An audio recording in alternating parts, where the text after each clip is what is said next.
Les mando de verdad un fuerte abrazo y me hubiera encantado haber estado ahí. Bueno, pues el día de hoy voy a presentarles la siguiente ponencia. Voy a compartir mi pantalla.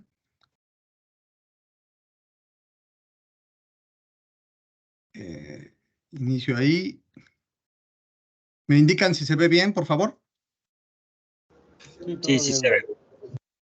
Gracias. Bueno, pues hoy lo que quería presentarles es una revisión de los materiales. Déjenme poner mi cronómetro para no pasarme del tiempo. Revisar los materiales metálicos que se han hallado en Paquimé y bueno, pues como rediscutirlos estos a la luz de lo que hoy día conocemos más sobre la metalurgia y bueno, pues tal vez ver algunas de las propuestas que hizo Di Peso en su momento y reevaluarlas, me parece, de otra manera hoy día. Entonces, bueno, pues un poco estos serían los temas que quiero presentarles hoy. Hice la presentación en inglés, pensando que en el público y en línea podría haber más gente que estuviera, que bueno, que le fuera más fácil verlo en inglés y que el español se les dificultara un poco, por lo que la presentación está en inglés. Pero bueno, la ponencia obviamente la daremos en español. Entonces, el primer tema que quiero platicar es sobre la cronología de Paquimé y bueno, pues, perdón, cronología de Paquimé y el trabajo metálico y abordar un poco de los temas sobre el periodo viejo y algunos de los elementos que se encuentran ahí que creo que son importantes. Primero, vale la pena mencionar que la metalurgia por Hosler desde 1994, ella la dividió en dos grandes periodos.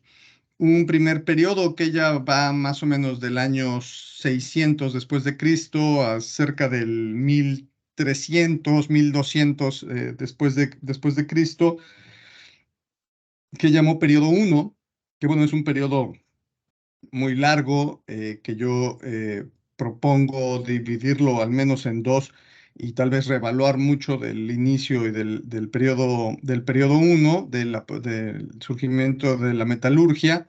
Bueno, pues verlo un poco aquí en esta imagen con respecto a pues, los periodos en Paquimé y un poco los periodos también de lo que sucede acá en Michoacán, que, bueno, pues sabemos que es una de las zonas que se consideran como de producción metalúrgica y que, bueno, pues siempre que pensamos en metales, inmediatamente los asociamos al occidente de México y muchas de las veces a Michoacán. Y bueno, pues creo que eso también es algo que vale la pena reevaluar a la luz de los nuevos datos. Ok, entonces empezando con esto, yo creo que lo primero importante que todos debemos de pensar ahorita es que la metalurgia aparece en Mesoamérica, si bien en Sudamérica tiene más de 3000 años de antigüedad la metalurgia, en Mesoamérica pues llega ya como un paquete tecnológico acabado, o sea, es decir, no hay este descubrimiento de la metalurgia. Yo creo que todos estamos de acuerdo en que la metalurgia llega ya como este paquete desde Sudamérica. Hay muchos elementos para esto, bueno, hay mucho escrito a este respecto, ya no vamos a entrar en detalles, pero justamente va a ser este primer periodo de la aparición de la metalurgia en donde, bueno, pues va a haber los primeros sitios con fechas tempranas que Hosler lo avienta hasta el año 600, pero que pues discutiendo fechas, por ejemplo, de Mountjoy, de Miriam Hertz, que son algunas de las más antiguas, pues vemos que muchos de estos fechamientos, si bien ya hoy día incluso se han cambiado, otros están altamente cuestionados. Entonces, bueno, pues yo pensaría digo, por dejarlo en algún punto entre el año 600 y el año 800, más o menos 900, pues es realmente en el momento en el cual aparece esta metalurgia en Mesoamérica y que bueno, creo que sería un tema que habría que discutir mucho más. Pero bueno, el periodo siguiente que tiene que ver ya con el periodo viejo, que es lo que queremos discutir hoy aquí en esta ponencia, es que, bueno, pues en el periodo viejo de Paquimé, solamente 2 objetos se han encontrado. Si bien se reportó otro más por parte de Mike Searcy, que creo que no está el día de hoy en la sala, y Todd Peitzel. Después, comentando con ellos, pareciera que su contexto no estaban tan seguros de que fuera viejo, sino tal vez más bien del medio, pero lo que es importante es que los que sí se encontraron del viejo en el sitio del convento pertenecen a este entierro 47 y que pues son estas pequeñas campanitas hechas de cobre nativo, que es muy importante eso, porque es una lámina de cobre nativo, es decir, un cobre que existe de hecho en la región, ahorita como vamos a platicar, y que fue mediante el recalentado, el recocido, a cerca de 400 grados centígrados y martillado, como se ve en las imágenes, que también nos da de peso. Bueno, pues se creó esta hoja, se dobló y se creó este tipo de objeto, que pues son solamente estos 2 piezas, una pequeña lámina que vemos ahí y la otra pequeña campanita, pero que son muy importantes por el tema de que estén hechos de este cobre nativo, que bueno, sabemos que en la región de Arizona, por ejemplo, en toda la zona Mimbres, pues está presente. Entonces, esto evidentemente trae una discusión que ya tiene mucho tiempo, que tiene que ver con la posibilidad o no de que Paquimé pudiera ser un sitio productor de objetos metálicos. Si bien Dipeso menciona y da sus argumentos de por qué sí puede ser un sitio productor de metales, la mayor parte de los investigadores actualmente pues piensan que no, piensan que esto no sucedió así y que más bien todos los objetos provienen del sur. Yo quiero presentarles hoy mis argumentos para pensar por qué sí. Eh, Puede ser esto porque, bueno, hay diferentes procesos que están involucrados en la producción de objetos metálicos, que me parece que cuando menos en temas de lo que conocemos como fundición secundaria, es decir, la producción de los objetos a partir ya de lingotes refinados, pues me parecería a mí que a todas luces podríamos pensar que en Paquimé sí se pudieron haber realizado. Bueno. Primero, reanalizando los datos de las excavaciones de Dipeso en Paquimé, y quiero que pongamos mucho énfasis en esta unidad 8.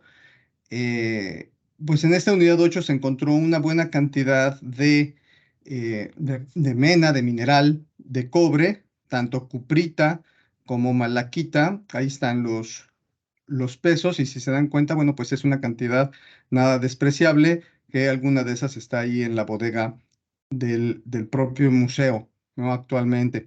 Esto, bueno, pues es algo importante, aunque esto nos lleva a una problemática que tuviera que ver con la existencia o no de la posibilidad de hacer fundición primaria en Paquimé, de la cual, bueno, pues nos faltan ahí sí elementos para poderlo asegurar, que tendría que ver, por ejemplo, con la posibilidad de existencia de escorias que no tenemos. Otro de los objetos muy importantes es que hay 4 lingotes, 4 pequeños lingotes y pepitas que presentan trabajo en martillado en frío. Y bueno, pues esto es muy interesante porque la existencia de estos lingotes implicaría la posibilidad de que hubiera una producción de objetos secundaria, porque bueno, pues ya sería la fundición directa para poder hacer los objetos, ya sea por martillado o por cera perdida. Y otro elemento muy importante es esta chorreadura que encontró Dipeso y que esta chorreadura desafortunadamente no tiene procedencia, pero esta chorreadura pues es un inequívoco de que existió cuando menos una posible fundición de cobre ya refinado en Paquimé. Esto es muy importante, además que, bueno, pues son algunas de estas pepitas están perforadas.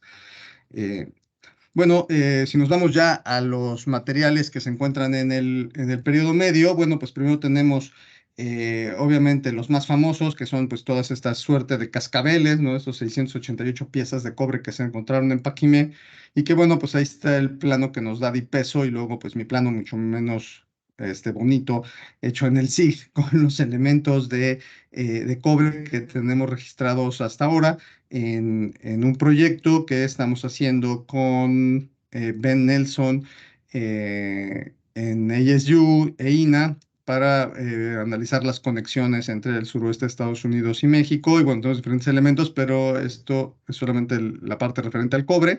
Y quiero platicarles un poco de los tipos de cascabeles que están circulados en el lado derecho de su imagen, y que, bueno, pues son muy importantes. Los primeros, pues son los más comunes, y nomás quiero mencionarlos para que vean ustedes un poco la distribución, más o menos en este momento, de los tipos globulares que tenemos en el proyecto.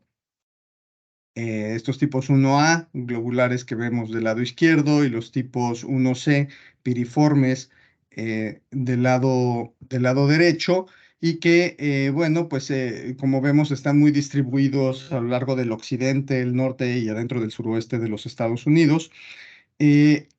Algo muy importante es que están reportados también varios de estos cascabeles tipo 1D, pero estos cascabeles 1D, como el que vemos en la imagen 3D, son cascabeles que están normalmente en el occidente de México, muy restringidos a la zona de influencia del Iriche Cuavecinsunz, o sea, de la parte tarasca, y que normalmente están hechos con aleaciones, y es muy importante decir que no hay pues elementos para verlos. Yo creo que están mal identificados en el suroeste de Estados Unidos estos, porque no hay elementos de aleaciones en el norte, tanto en Paquimé como en el suroeste de los Estados Unidos.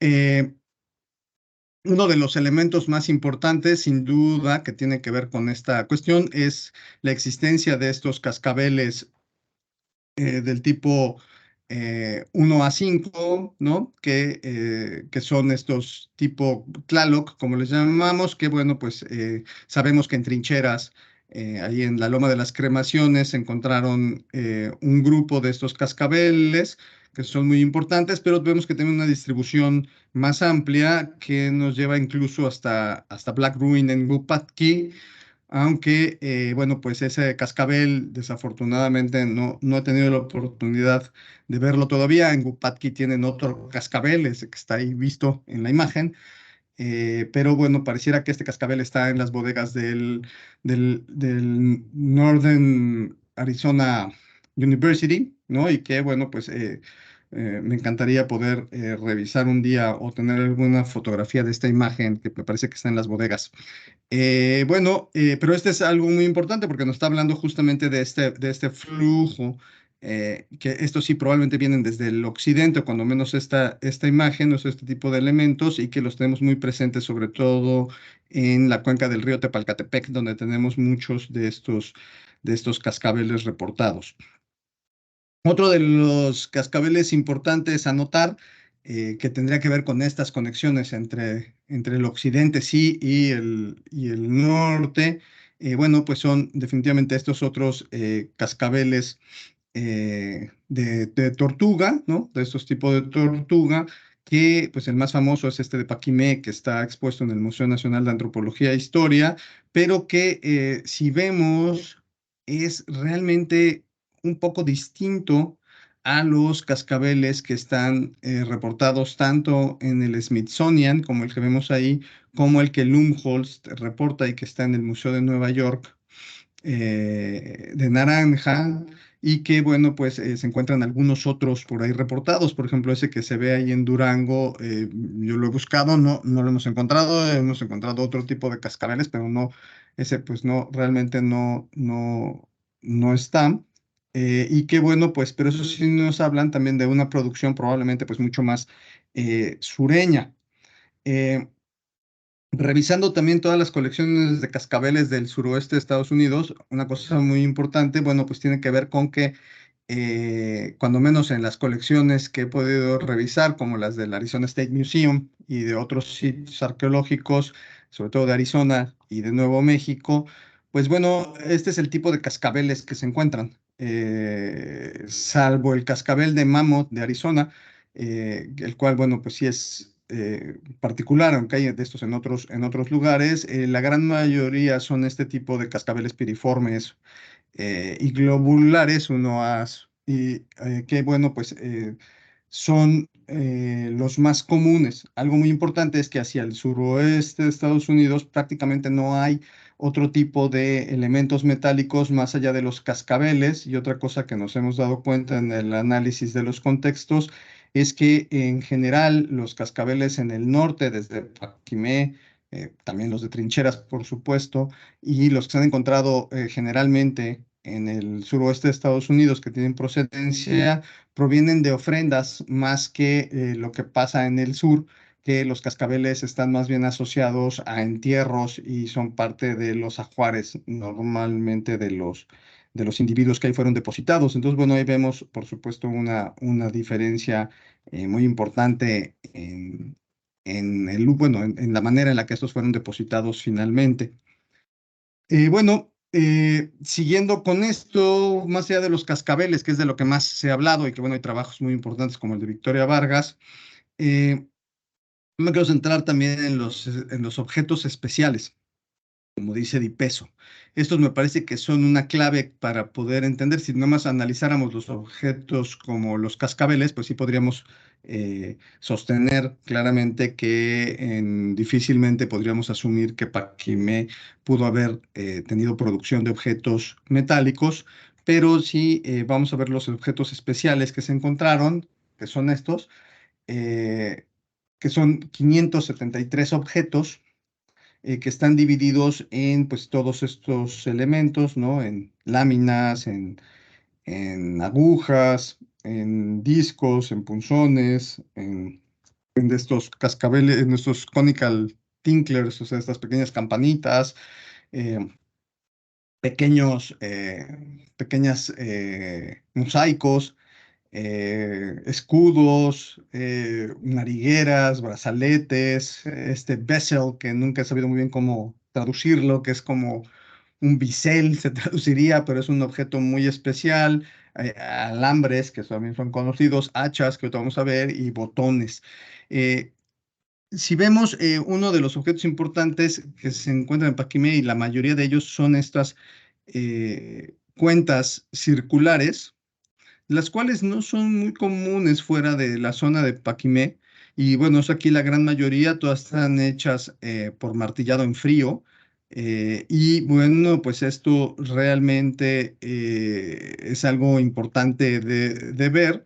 Realmente es una gran cantidad de estas que se encontró en un brazalete, ¿no? Que bueno, eso amplía muchísimo el número de objetos, pero que bueno, pues son sumamente interesantes por su manufactura que es bastante particular. Las propias agujas, como vemos las que vemos de este lado, son las de Paquimé, que es simplemente un lugar achatado con un hoyo.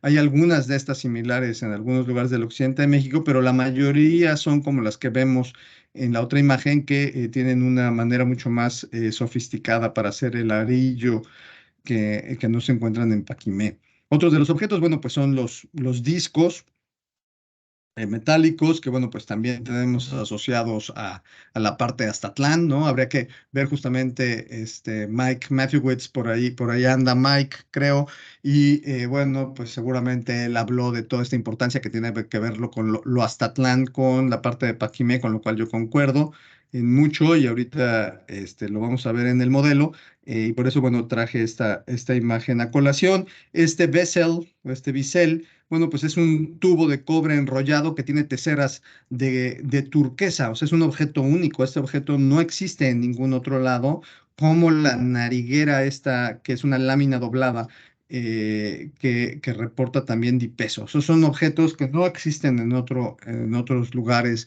de Mesoamérica, o cuando menos en la colección de más de 5.500 objetos que he trabajado.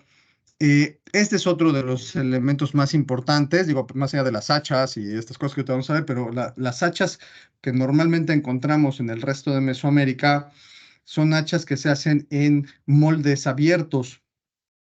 como el del Códice Florentino, es decir, es un vaciado de cobre que después, bueno, se raspa, se martilla y se generan estas hachas como la que vemos del lado derecho, pero lo que es muy importante es que en Paquimé se encontró un hacha construida en un molde doble, que eso es algo único en las Américas.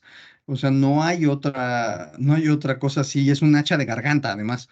O sea, es un hacha que está reproduciendo pues las hachas en piedra pero en cobre. Este es un elemento realmente único que se encontró en Paquimé y que, bueno, pues nos puede indicar que tal vez fue uno de esos lugares donde se pudieron haber fundido o hecho este tipo de objetos únicos.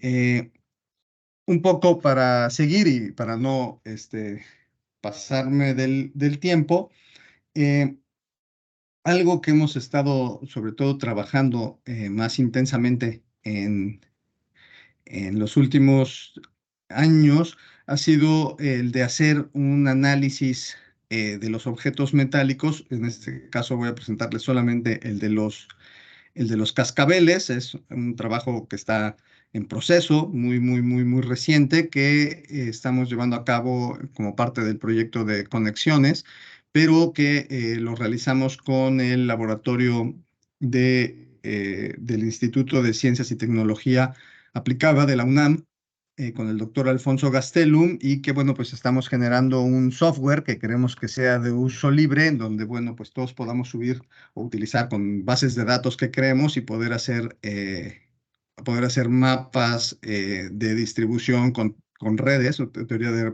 pues, son mapas de análisis de redes de distribución. Entonces, bueno, pues este es el primer ejemplo que tenemos de este proyecto que estamos haciendo. Y que bueno, pues lo que podemos ver en este primer mapa es cómo, pensando solamente en los cascabeles y en la tipología de los cascabeles, lo que está haciendo este plano es juntar todos los elementos, todos los sitios están conectados con líneas que comparten el mismo tipo de cascabel, siempre priorizando la cercanía entre estos. Es decir, cómo todos los sitios tienen que ver con con esta constante.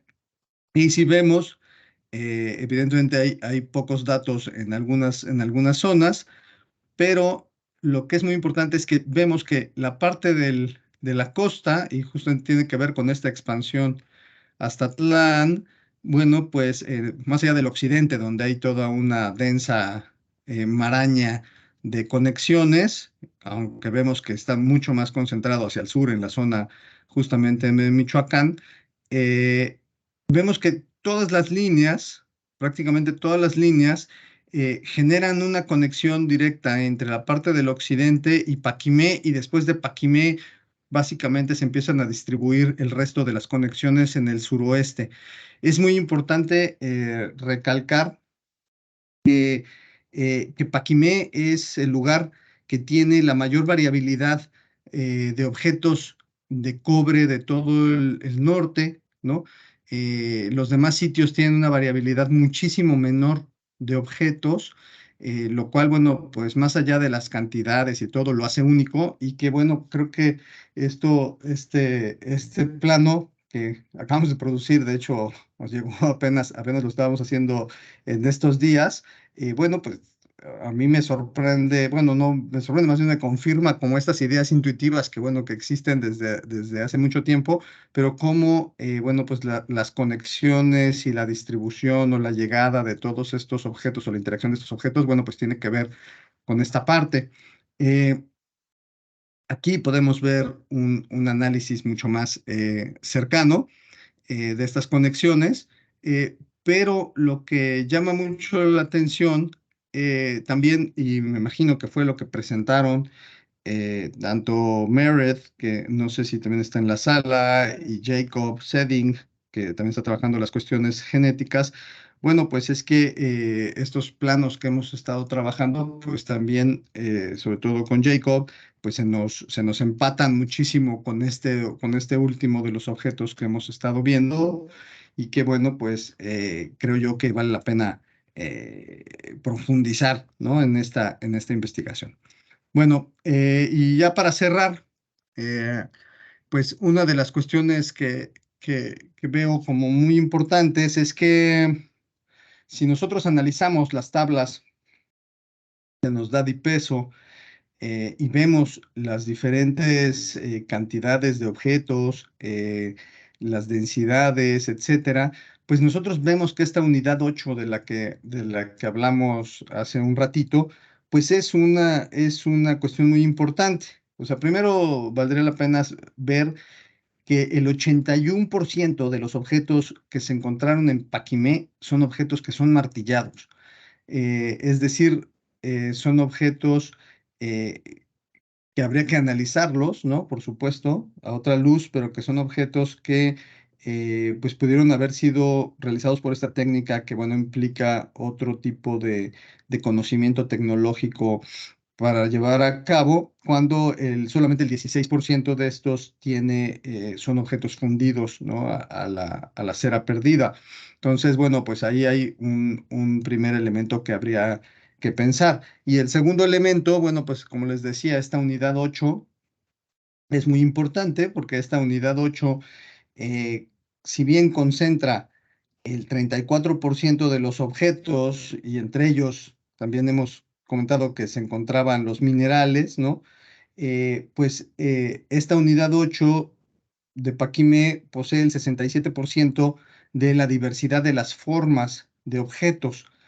Entonces, bueno, pues yo creo que estaríamos ahí frente a algo que otra vez, como nos pasa muchas de las veces, pues tenemos que revisar acerca de los datos de DIPESO que afortunadamente, pues tiene con todas las limitaciones que tiene, pero que sus publicaciones todavía nos dejan poder discutir muchos de estos elementos hoy día.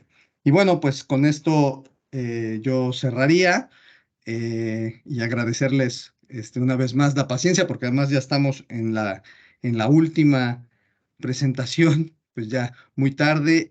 No sé si haya algún tipo de preguntas o respuestas, y pues, no, pues aquí estoy para lo que se ofrezca. Si no, está mi correo electrónico y con gusto podemos platicar. Gracias.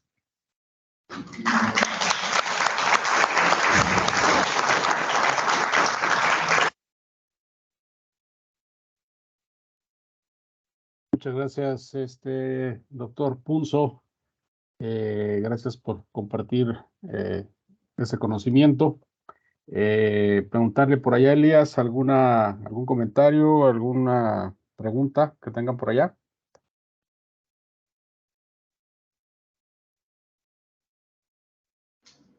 No, no tenemos ninguna pregunta, Oscar. Una jornada larga. Hay que irse a tomar una cerveza ahí en Casas Grandes.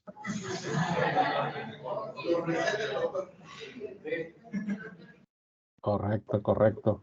Muy bien. Bueno, pues si no hay más que decir, pues te agradecemos mucho, José Luis. Gracias. Y pues aquí seguimos. Estás en tu casa. Gracias, no, saludo a todos. Ándale, hasta luego. Buenas noches. Gracias.